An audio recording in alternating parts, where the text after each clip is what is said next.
AP మాజీ deputy CM Narayana స్వామి ఇంటికి వెళ్లిన సిట్ అధికారులు లిక్కర్ స్కామ్ లో ఆయన్ను ప్రశ్నిస్తున్నారు. వైసీపీ హయాంలో జరిగిన మద్యం పాలసీలో మార్పులు, ఆన్లైన్ విధానం తొలగించి మాన్యువల్ విధానం తీసుకురావడం వెనుక ఎవరున్నారంటూ ప్రశ్నిస్తున్నారు సిట్ అధికారులు. డిజిటల్ చెల్లింపులు జరపకుండా ఎందుకు చేశారు, అలా చేయమని ఎవరు చెప్పారని ప్రశ్నలు వేసినట్లు సమాచారం. ఆనాడు తీసుకున్న నిర్ణయాల వెనుక ఎవరి పాత్ర ఏంటి అన్నది కూడా ఆరా తీస్తున్నారు సిట్ అధికారులు. ప్రశ్నలకు సరైన సమాధానాలు ఇవ్వడం లేదని సమాచారం. కొన్ని ప్రశ్నలకు ఆయన మౌనంగానే ఉన్నారని తెలుస్తోంది. కొన్ని ప్రశ్నలకు తనకు సంబంధం లేదని చెప్పారట. అడిగిన ప్రశ్నలకు సరైన సమాధానం రాకపోవడంతో నారాయణ స్వామిని సిట్ అధికారులు అదుపులోకి తీసుకునే అవకాశం ఉంది.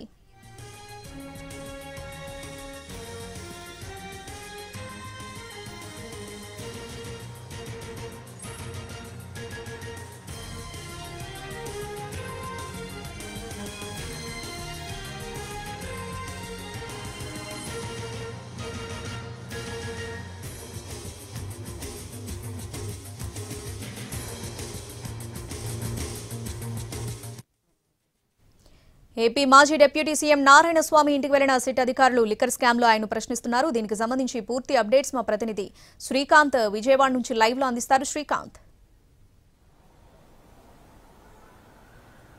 గత ప్రభుత్వ హయాంలో ఎక్సైజ్ మినిస్టర్గా అదేవిధంగా డిప్యూటీ సీఎంగా పనిచేసిన నారాయణ స్వామి ఇంటికి సిట్ అధికారులు అయితే ప్రస్తుతం చేరుకొని ఆయన్ని గంటన్నర సమయం నుంచి పైగా కూడా విచారిస్తున్న పరిస్థితి కూడా ఉంది. ప్రధానంగా లిక్కర్ స్కామ్ కేసుకు సంబంధించి ఆయన పాత్ర ఎంతవరకు ఉంది అనే అంశం మీద అయితే సిట్ అధికారులు విచారణ చేస్తా ఉన్నారు. ఆ ఎక్సైజ్ పాలసీలకు సంబంధించిన మార్పులు కానీ, గత ప్రభుత్వ హయాంలో డిజిటల్ చెల్లింపులు పక్కన పెట్టి కేవలం నగదును మాత్రమే తీసుకునే నిర్ణయానికి సంబంధించి ఎందుకు ఆ నిర్ణయం తీసుకున్నారు అనే దాని మీద కూడా నారాయణ స్వామిని సిట్ అధికారులు ప్రశ్నిస్తున్నారు. దీంతో పాటుగా ఓఎఫ్ఎస్ అంటే ఆర్డర్ ఫర్ సప్లై, ఎవరికి డిస్టిలరీలకి ఎంత సప్లై చేశారో, అది ఏ ప్రాతిపదికన ఈ మద్యాన్ని డిస్టిలరీలకి సప్లై చేసే నిర్ణయాలు తీసుకున్నారు, అదేవిధంగా కొన్ని బ్రాండ్లకు మాత్రమే మద్యాన్ని పరిమితం చేశారు.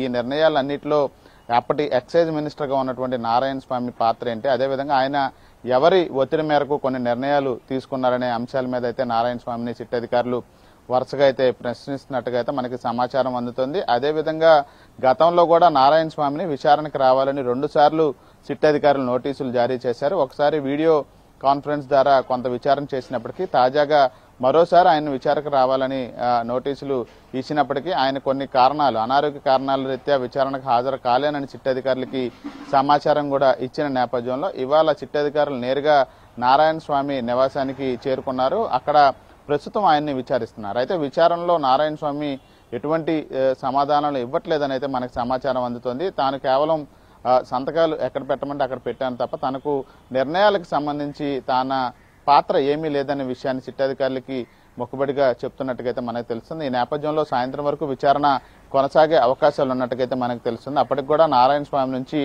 ఎటువంటి సమాధానాలు రాకపోతే ఆయన్ని విజయవాడ సిట్ కార్యాలయానికి తీసుకొచ్చే అవకాశాలు ఉన్నట్టుగైతే మనకి తెలుస్తోంది. కేసు ఇప్పుడు కీలక దశలో ఉంది. మరొక నెల రోజుల్లో దర్యాప్తును కూడా ముగించాలని కూడా సిట్ అధికారులు విచారణ ముమ్మరం చేస్తున్న నేపథ్యంలోనే గత ప్రభుత్వ హయాంలో ఎక్సైజ్ మినిస్టర్గా పనిచేసినటువంటి నారాయణ స్వామి పాత్ర, ఆయనకు సంబంధించి సిట్ అధికారులు విచారణలో గుర్తించిన అంశాలన్నిటి మీద కూడా అయితే ప్రస్తుతం విచారణ కొనసాగుతున్నట్టుగైతే మనకు తెలుస్తా ఉంది. Right Srikanth, thanks for the updates.